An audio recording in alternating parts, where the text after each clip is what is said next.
എൻ്റെ കുട്ടിക്കാലത്ത് നമുക്ക് ഓർമ്മ വെച്ച കാലത്താണല്ലോ നമുക്ക് ഇതൊക്കെ നമ്മുടെ ഹൃദയത്തിൽ പതിയുന്നത്. എൻ്റെ മനസ്സിൽ ആദ്യം പതിഞ്ഞ ഗാനം എന്ന് പറയുന്നത് ജയൻ സാർ പാടിയ ഒരു സിനിമാ ഗാനമാണ്, സ്വർണ്ണഗോപുരം എന്ന ഈ ശില്പം. 4-5 വയസ്സുള്ളപ്പോൾ കേട്ട ഓർമ്മയാണ്.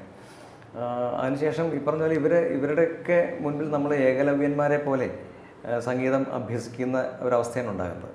ഇവരെ നമ്മൾ കാണുന്നില്ല, പക്ഷേ ഇവരുടെ പാട്ടുകളല്ലേ അന്ന് തൊട്ട് നമ്മൾ പാടുകയും വേദികളിൽ പെർഫോം ചെയ്യുകയൊക്കെ ചെയ്യുന്നത് ഇവരുടെ ഗാനങ്ങളാണ്. അപ്പോൾ സത്യം പറഞ്ഞാൽ നമ്മളിപ്പോൾ ഒരു ഗുരുവിൻ്റെ അടുത്ത് സംഗീതം അഭ്യസിക്കുമ്പോൾ എന്ന പോലെ തന്നെ അപ്പോൾ ആ ഗുരുവിൻ്റെ ഒരു ആലാപന രീതി നമ്മളിലേക്ക് വരും, നമ്മൾ അറിയാതെ ഇമിറ്റേറ്റ് ചെയ്താലും ഇല്ലെങ്കിലും.